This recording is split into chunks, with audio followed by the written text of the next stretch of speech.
I'm the recovery Ronin.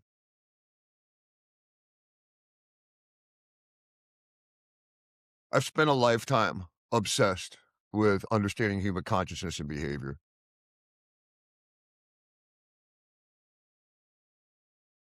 Where this obsession comes from, I can't tell you. It's been there my whole life. My sister-in-law told me I used to say it when I was 3 or 4 years old, that I came here to evolve my consciousness. I chose my parents because of their suffering, and I'm here to help the human race evolve. It's not some mystical thing. It's not some martyr thing or not trying to be a guru, but being born addicted to heroin and being told the only reason why my parents didn't abort me is because I was the first thing besides heroin that ever eased my mom's suffering. My mother was chained in a basement her entire childhood, sexually assaulted and beaten nearly daily. And she cried in my arms constantly, a couple times a week, till the day she died. And I can tell you this, as kind, loving, and giving as my mother was, there was nobody that helped her. This is not a war I'm at with the therapeutic community, with the 12-step community, not you, not me. I am at war with the fear we have attached ourselves to and the bullshit we refuse to fucking talk about. What, I need to tell anybody what to do? Do I need to tell you if you want to feel better, eat better? That if you want to live a long, healthy life, make good, healthy decisions? Get sunlight, get your feet on the earth, practice breath work, practice mindfulness, meditation, take up good hobbies, cut off unhealthy friends, lean into healthy friends, get a spiritual practice, sleep right, take vitamins, stop eating junk food. If I need to tell you any of that, then nothing I can do is fucking gonna matter. You already know. We all already know. What I'm at war at, what I am at war with is the modern fucking ego. We have been given so much comfort, abundance, and opportunity in our lives that we can stay self-righteous, arrogant, and completely fucking miserable our entire lives and call it authenticity. It is beyond frustrating to know what I know. And I don't have a wall of frame degrees behind me to tell me how fucking righteous I am, to tell me I'm an authority on anything. The only thing I'm authority at is overcoming my fucking hell. And being on the other side of this and gaining the level of peace, happiness, contentment, freedom, even with the chronic pain I still deal with and the narcissistic defense mechanisms of my ego that I still notice, the level of freedom and abundance I am beginning to achieve is beyond anything I ever dreamed, which means I'm not special in any fucking way, that we all could do this if we had the courage to do the things we don't feel like doing, if we had the courage to be honest. And above all, the culture we've created. I've seen what works. I have seen the difference. As a clinician, I've worked at over 30 facilities as a primary therapist, a private contractor, a case manager, even a group facilitator, and a program director. I started as a tech, worked my way up, became a clinician because I'm obsessed with this. No other reason than this is all I think about and all I do. Try to understand human behavior and how to be of service to myself and to others and how to be a better leader and try to change the world from the fucking ground up. And I've made amazing impacts on thousands of fucking people. And then outside of my patients who have given me their trust and I've built that type of rapport with, my friends in the recovery community, they already fucking know everything. They'll all tell you they don't lie to themselves. Even though they eat shit, they're angry all the time, they're petty, they haven't changed their personality, they still think the same way they thought, they still act the same way they acted. Yeah, they removed the substance and have built a more stable lifestyle, but the vast majority are still the exact same fucking person we were when we stopped using. And it's not out of lack of willingness. It's out of lack of leadership and understanding. Even when people like Bill W., Dr. Bob, and Wally P., the experts, most loudest, important voices of modern recovery, spoke out, told us, hey, we're kind of losing the plot here. We kind of don't know what the fuck we're talking about anymore. Nobody wants to listen. They just want to be self-righteous. Oh, that's everybody else, not me. Oh, it works amazing. I mean, I got people telling me it's 100% successful. The fuck are you talking about? Like, this is the arrogance I'm dealing with. Yeah, everything's 100% successful. Don't pick up, you won't get high. It'll work 100% of the time. Brilliant fucking ideas. I got to deal with the Dunning-Kruger effect. We say all these platitudes and cliches, and nobody embodies them. We think if I say a thing, that means I embody the thing. I have a personal relationship with God. That means I'm a spiritual, enlightened human being. No, I don't have a practice. I can't tell you what it was like, what I did, how I overcame it, how I practiced trusting God. I can't tell you any of that. And if you ask me, I'm just going to curse at you because you're attacking the defense mechanisms I built around my bullshit. And I'm not mad at any person. I'm not mad at you. I'm not mad at any community. What I'm mad at, what really makes me angry, is that we have become so stubborn and so self-righteous as a community in the medical, therapeutic, and recovery spaces that the conversation hasn't even moved forward. It's gone backwards because of a bunch of reasons. Yes, it's gotten very difficult to navigate the world. It's gotten very difficult to keep yourself grounded, to practice patience because we're so busy. None of us are ever caught up.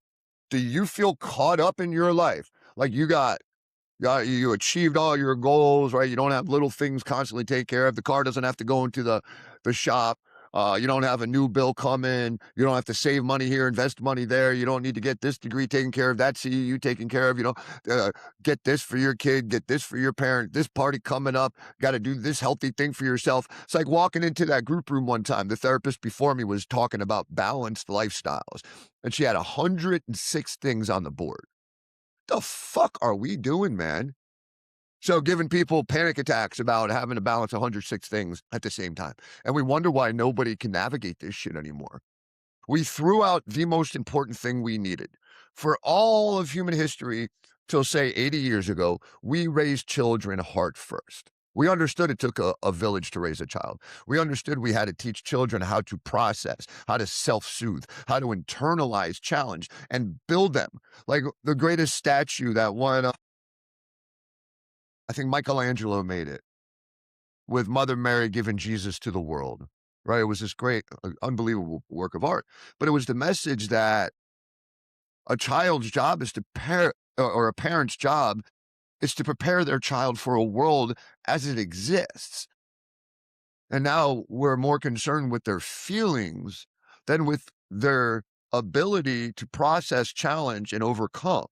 Like the world is going to revolve itself around your feelings, your feels, your triggers. We create these safe spaces, man. What reality is that? And I get the idea. Like I had a hyper liberal mind at one point when I was younger, before I realized how complicated the world really is. Before I realized that it wasn't just me that had to deal with violence, that violence exists, evil exists. Things are unfair. People are unwilling to be altruistic all the time. People are busy, distracted, selfish, arrogant, narcissistic. They react poorly. We have raised generations of fucking children who can't sit with themselves, who don't know how to process challenges. Everybody knows this is true. Nobody I know would argue this point, that on average, and I'm talking police people, politicians, teachers, professors, doctors, lawyers, who are the most well-educated, most experienced, you would think the most well-adjusted, emotionally mature, stable adults in our society. How do most of them act if they had a bad day and they hit a lot of traffic on the way home? Or if somebody cuts them off when they're in a mood? Or if they're in a hurry and their phone isn't working for them? Or if their partner is ignoring them? Or if their boss is being rude and doesn't respect their work? Do they act patient and well thought out? Do they elevate their perspective and sit back and not take it personal and not put expectations on other people? I see it every day. I go to the fucking grocery store. If there's a long line, you should see the look on everybody's head. Oh my God. Can you fucking believe this? I love how everybody looks back at me like, am I going to get angry with them? Can you fucking believe this? Oh, at the dollar store, the person making $12 an hour isn't working fast enough and they're not over what you think. The person working at the register wants to be the only person working in the store, that they don't want a bunch of other people and a bunch of other registers. They want everybody all angry. They're doing it just to ruin your fucking day. Right? We don't sit back and go, what's the truth? Yeah, I'll give you another good scenario. Let's say you move into a house, you got 2 roommates, and you work in the morning, and you like to cook breakfast for yourself. And every morning you come out, there's some dishes in the sink because your roommates work second shift and they leave some dishes. And you like to have a clean kitchen before you cook yourself breakfast before work. And you're new in the house, so you clean up after them and you have a conversation. Hey, y'all, I would really appreciate it if you cleaned up after yourself because I like the kitchen clean when I cook, right? That's something I like. And they say, oh my God, I'm so sorry. I'm so embarrassed. I apologize. Of course, I'll do better. Happens again the next week. Same conversation. Happens again the week after that. Same conversation. Every time I ask a group of adults how they would feel and how they would react to this, they act angry. They feel disrespected. They'd put their dishes in their bed. They would get into a fight. They would feel justified for violence, all this shit. As if I said the person was embarrassed and apologized and said they would do their best. For one, who the fuck owes you shit? We all have this God complex that everybody owes to live to how we think. We get angry over other people's personality quirks, other people's behaviors. And the fucked up thing is we can never hold ourselves accountable to the same standards we project on everybody else. And of course, this isn't everybody. It's fucked up you ever have to say this. Am I talking in totalities? Obviously not. Am I talking in generalities? Fuck yes, I am. And it's not our fault. We weren't trained how to be adults.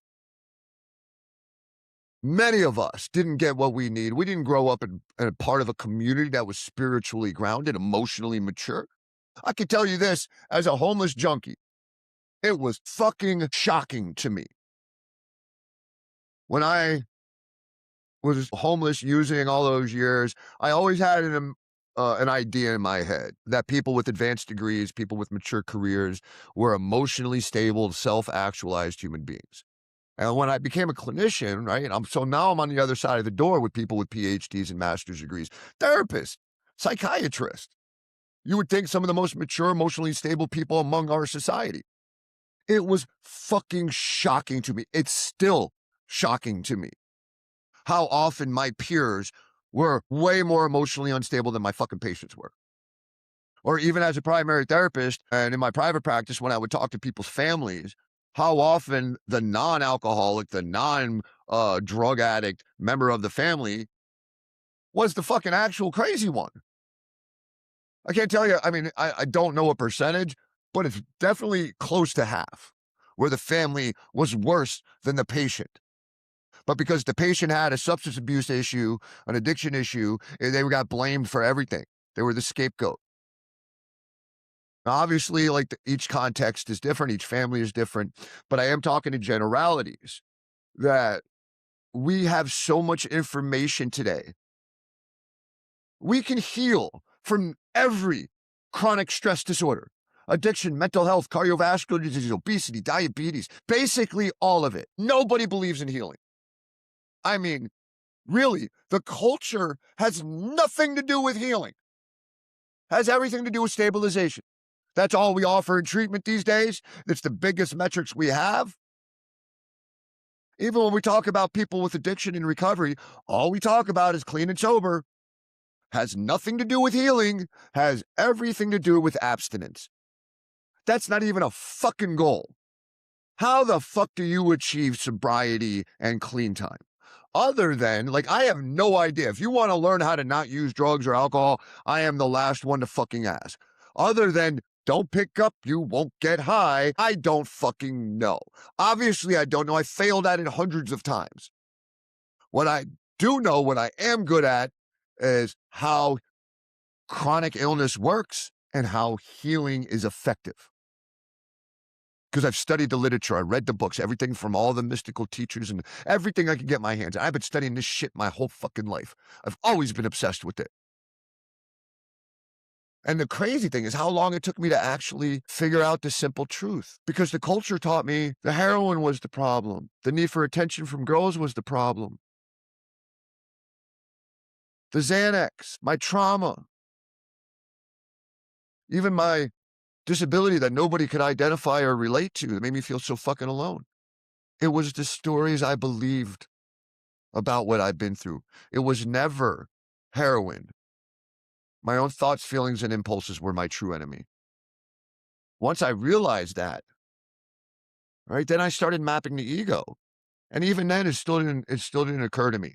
I didn't really start understanding what the 12 steps are about literally till the last year and a half. 24 years in recovery, and I do not have 24 years clean. I don't even consider myself clean. I still drink coffee. I still eat sweets once in a while. I don't give a fuck. The last thing I will ever celebrate myself for in this life is not sticking a fucking needle in my arm. Every time I would pick up a key tag, and all those years of relapsing, and I'd get my 30-day, I'd get my 60-day. I'm standing there looking at this thing going, what the fuck is this supposed to mean? I still want to blow my fucking brains out, man. Just because I stopped using heroin. That was the only solution I had. And not every addict is as bad as I was, and not everybody's suffering makes them suicidal every moment of every day. But it's not fucking uncommon, I can tell you that. And we think we're going to remove the only solution they have, tell them it's the main problem, and wonder why nobody's fucking changing. Because we've gotten so fucking ignorant and then arrogant about our ignorance, the conversations we have are in a complete different reality that doesn't exist. Just like teaching children that your feelings, expressing your feelings is the most important thing, not learning to manage them. Having expectation on the world to revolve around what you desire. We teach people how to be fucking narcissistic assholes and wonder why everybody's emotionally dysregulated. Because we can't be honest about reality. Life is hard. It's actually far easier now than it's ever been. It's far easier now than it's ever been. Life has never been easier, more comfortable, more abundant. I mean, to watch women in America talk about being oppressed.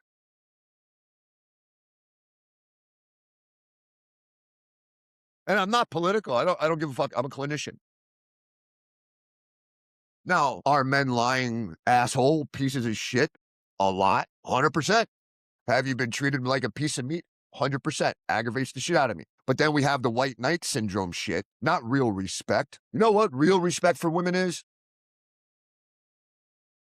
That I want nothing from you. Yes, I notice you're beautiful. I'm not fucking blind. Do I have hormones? Sure. But what a real man does is realizes his values, the way he respects others. My goal is to be of service to you. The greatest honor of my life, next to my wife, getting to earn my wife's trust, earning her love, and being a strong leader that she needed, is to do that same type of thing for women as a clinician. I have had thousands of women trust me with their heart, trust me with their pain, and help me, or let me help them start to transform it. It's one of the greatest honors of my life. I'm not trying to be their fucking savior, but I am standing on the ground incredibly proud of the man that I am, knowing I don't want anything from these women, that I have unconditional positive regard, no sexual needs, no emotional needs, just the honor in getting to be of service as a clinician. And even in my personal life, of course, I don't have that same type of rapport with women. What woman would be dumb enough to just trust a guy that looks like me because I'm a nice guy? I'm not fucking stupid enough to not realize that they've been lied to and manipulated most of their fucking life. So I stand my ground. I don't try to be their savior. I show strength, respect, boundaries. Strong men don't need to prove they're fucking strong. I'm not trying to be our savior. We stand on value consistently, especially when nobody celebrates it, especially when it's misunderstood. What do you think confidence and strength looks like to people that have none? Arrogance. Weak people will always feel offended and threatened by those of us that have earned our own respect. That's the thing, right? If I go to a fucking meeting or I'm out in public and some dude disrespects me, right, steps on my shoes at a meeting and goes, "What, motherfucker? What are you gonna do?" Nothing, man. "Oh my God, man, Recovery Ronan's a fucking pussy, man. He's all the talk." I'm like, yeah, think what the fuck you want to think. Now, don't get me wrong. If I feel I'm in danger of somebody I love or I care about, or I see somebody being abused, I will stand my ground for it. That's a different thing. But you're disrespecting me with words? I don't care. I don't even get emotional over that shit anymore. My heart won't even raise. I've been in this situation so many fucking times it would blow your mind. When you look like me and go out in public, people start shit with you all the time. It's been a thing my whole fucking life. That's why I started training in boxing and Muay Thai so young. I've been in way too many fights and I never even start them. I have an asshole face, a very punchable face. I'm big enough for people to want to fuck with and not too big for people to be intimidated by. So it is what it is. I don't care. I don't take it personal that I look like an asshole to people. We all judge. People judge me. I judge you. I try not to put myself above or below, but I judge everybody. I try to judge them appropriately from a place of compassion and understanding and awareness. And I'm aware of my own insecurities when they project. I'm aware of my own misplaced judgments when they come up in my mind. There's times when I'll be like, I'll hear myself say something to myself about somebody, and I'll go, "Ah, you're jumping a gun. You're paying attention to what somebody else said about this person. You're not giving them a fair chance. You're judging one thing too harshly. Maybe you need to be a little more patient. Create space. Are you looking through the lens of compassion, or am I looking through the lens of fear?" And if I'm not asking myself these questions, if I'm not aware of what is going on with me, then I'm just a victim of circumstance and other people's behavior all the time, projecting my own insecurities. And let's say I'm at a meeting, the guy steps on my shoe and says that to me, and everybody starts calling me a pussy. What's my values tell me I should do in that situation? Well, is my values that somebody I don't know can take my respect from me by calling me words and making me look weak in front of people? I'm not saying I haven't reacted. I definitely have. Like, I've had people try to bitch me out. I was a little more immature and didn't go well for them. But I'm hoping I'm strong enough today, and I've been through it quite a few times, especially when I've been around my patients out in public.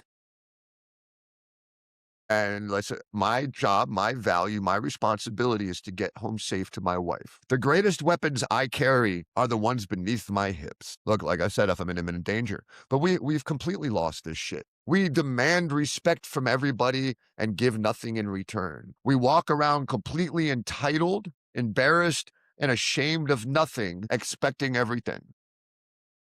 And here's the thing, a message to everybody. If my words upset you, then you're probably going to want to take a look at yourself. Anybody who has earned their self-respect through challenging the narratives of their mind, their ego, gotten to map them, their inner landscape, done the intrinsic work of self-actualization, of healing, of awakening, they'll agree with everything I say. Only people who have built the Dunning-Kruger effect around themselves and wear it like recovery armor are the ones that will get offended by these things. Just like when I first read Wally P., the AA expert, Alcoholics Anonymous expert, when I read his book and heard his lectures, I knew immediately he got threats from the AA community because he was speaking honestly about the issues. Nobody even asked today why we fail so much. Nobody wants to be honest. Like, we try to bury the numbers. The numbers of people who find lasting freedom from addiction in modern America are in the low single digits. And then we run TED Talks saying the big issue we have is that only 14% of addicts ever get access to treatment. I disagree. That's not the fucking issue. The issue is, out of those 14% that get access to treatment, they get little more than stabilized healthcare. We give them a structured environment, sit them down and talk to them for 6 hours a day about their triggers, about their substance, ruminate on every problem they have, oftentimes making them worse than when they got there, introducing them to new drugs and relationships. Co-ed treatment's fucking insane. You can't have medicine as a business. They are not parallel. What is the goal of business? To make money. What is the goal of medicine? To do no harm and help heal. People don't even know that we truly outlawed healing 116 years ago in America. Look it up. The Flexner Report, funded by Rockefeller through the Carnegie Foundation. Yes, we absolutely needed to structure and standardize medicine. It was kind of the wild, wild west back then.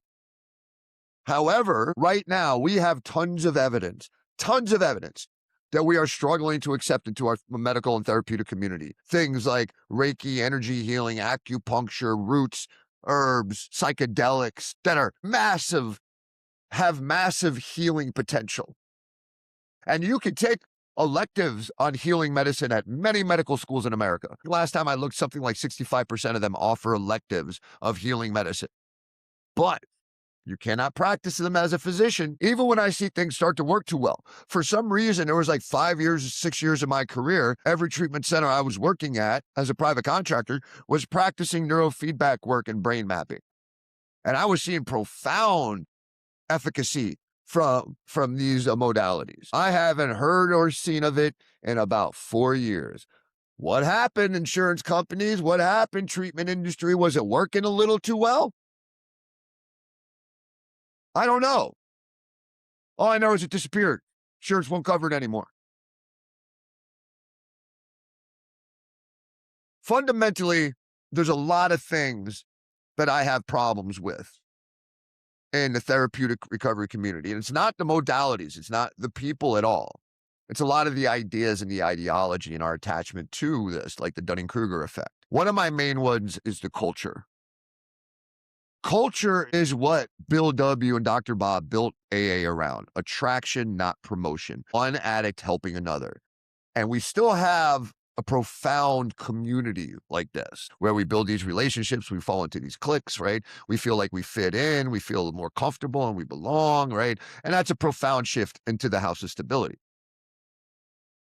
But I can tell you this, not one person have I met in my 24 years, and I live in the capital of recovery. There's more meetings in the county I live in than any place on earth per capita. Shit, last time I heard there's over 10,000 sober homes in Palm Beach County. I have met a couple of people out of thousands and thousands and thousands that appear to have had a legitimate continued spiritual awakening, that have internalized the principles of the steps, that have mapped their ego and practiced, built skills and tools of surrendering those attachments, have changed their personality, have continued to increase their health mentally, spiritually, physically. Don't just weaponize cliches as if that means you've done the thing. Or I just keep it simple, one day at a time. You know how many times I would ask people how? Out of pure desperation to understand what the fuck that shit meant. It's wild how nobody wants to admit we don't know what the fuck we're talking about. No matter how many times I've proven it. I've had thousands of addicts as patients, as peers, friends, colleagues. And I asked them how they use a cliche to define any cliche. Keep it simple. Can you define it? Can you tell me how you use it? What does it look like? How did it help you in your recovery? How did it transform anything? How you practiced it? What will you tell me? But you just don't overcomplicate it. Just don't overthink it. Yeah, another cliche. You can't use a cliche to define a cliche and tell me that you've embodied that cliche in some way. So these ancient wisdoms that have been handed down to us have now been turned into defense mechanisms to keep us stuck exactly where the fuck we are. And I am taking on the mantle of the recovery Ronin because I have to beat against this wall of arrogance and ignorance, pretending to be wisdom. As I watch millions of people fucking suffer every year because our community no longer inspires transformation. It's even rare these days to see somebody speak passionately about their step work. I mean, what percentage of people go to 12-step meetings these days, even do step work? I mean, if I had a guess, and I ask around a lot, right? I do a lot of these thought experiments and I do these things with my patients and my peers, and it's single digits, man. You know what? About 70% of people, when I ask why they go to meetings, about 70% of people give me some form of this answer. They make me, I'm told to, I have to. Does that not fly against every tradition we have in a 12-step community? It's attraction, not promotion. But about 70% of people that go to meetings today go because they are forced. They're made to go. Especially down here, right? You can go to any primetime meeting down here in South Florida, and you will see tons of people that don't want to be there. And then you'll see the group that have learned to fit in, that have had that first spiritual awakening, right? They found the house of stability, and they'll say all the cool things, and they'll laugh when you're supposed to laugh, and they'll sit in silence when you sit in silence, and they'll say all the cool cliches. They'll say it in the right way. But true transformation, the hardest thing we will ever do, we cannot reduce it to a platitude and think it actually means something. I have been wanting to post and say this publicly for so long. I'm going to say something brutally honest. And I hate that I have to say it all the time. Obviously, I'm not talking in totalities, but I am definitely speaking for basically every meeting I have ever been to here in South Florida, and I have been to thousands and thousands of them. I can go to any medallion night down here. And if you don't know what a medallion night, once a month we give, year, 2 year, 3 year medallions to people for their clean time. Even that's not what they're supposed to be for, but nobody cares anymore. It's supposed to be for time invested in conscious living and spiritual awakening, but we threw that away decades ago, apparently. We don't care. Now it's just to celebrate putting a bar in hell that we don't fucking smoke crack anymore, that we don't drink ourselves to death. And to prove it, because I have seen this many times, I could go up, say I'm getting my 10-year medallion, speak to everybody and go, this has been the toughest year of my sobriety. I started getting violent with my wife. I went to jail. She don't talk to me anymore. I started hitting my kids. They don't talk to me anymore. I gambled their college fund away. I gamble constantly. I pick up sex workers every week. And I could go on and on about how destructive my life has been and hold my medallion up. And most people know exactly what I'm about to say, because every time I do this in a group room and I do this with a group of people, they know exactly what I'm about to say. I can hold it up and go, but I haven't found a reason to pick up a drink. Woo! Congratulations! Yeah, you're a raging piece of shit.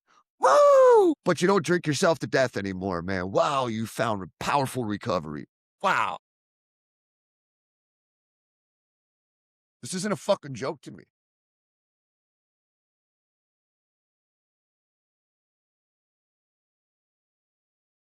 Maybe it was because I was born into this disease. My mother, heroin addict, chained in a basement, raped and tortured every day, was dumped on me. I've been fighting this disease my whole fucking life, and I'm finally healing. And I can see the pain, I can see the suffering, I can see the desperation. And that desperation no longer met with wisdom, met with ignorance, shame, guilt, fear. We've created a culture circles around fear, ruminating on problems, substances, thinking that's the problem. Like Bill W. said, the difference between people who found lasting freedom from alcoholism and those that didn't are the ones that practice quiet time in the morning and night, those that prayed and meditated. I can't get people to meditate to save my fucking life because it's too uncomfortable. So we just come into recovery seeking comfort in new ways, not doing this one thing, and only a tiny percentage of us can stay stuck in the house of stability. Without true awakening, without healing the brain, the chemistry, the body, the heart, or elevating the spirit through perceptions and attitudes, most of us are just going to keep going back to our addiction because it's the only fucking solution we have for our suffering. And we're suffering more than ever, even in the most abundant time in history, because we've forgotten who and what we are.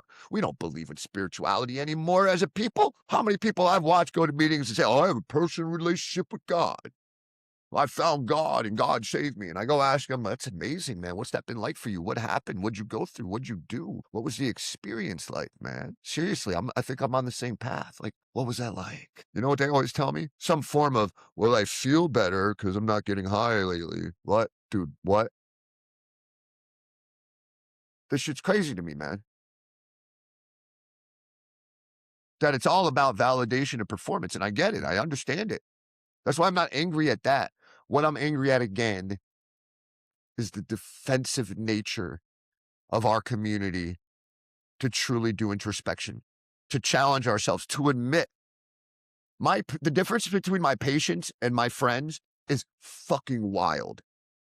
You know how much more fun it is for me, how much more exciting it is as a person, as a healer who loves to be of service and help people transform themselves in their lives, to work with patients as a clinician compared to going to my 12-step community. Everybody I know with 6 months or more basically already knows everything. They know all the platitudes. They know the cliches. They know how to say the thing and wear it like a fucking skin as if they did the thing. My patients are actually interested. They want to learn. They engage in meaningful conversations. They'll critically think their own ideas. They'll be willing to do uncomfortable things. We get a little bit of time, that Dunning-Kruger effect begins to show up. We think we fucking know everything. And the point of stupidity is where we hit this house of stability and transformation stops. All deep intrinsic exploration becomes projection. We just turn the validation we got from our substance or our addictive behavior into validation from the community and our money and what we can perceive we get from the world. That's not confidence. The more attached you are to the ego will never be authenticity. Learning to rewire this thing to align with this thing, that nobility that lives within us. Well, people who have not had true spiritual awakening can never lie to people that have. That's my issue. It's not that you're full of shit. It's not that I'm full of shit. It's that only a few of us are willing to admit it. I'm the Recovery Ronin. Thank you for your time.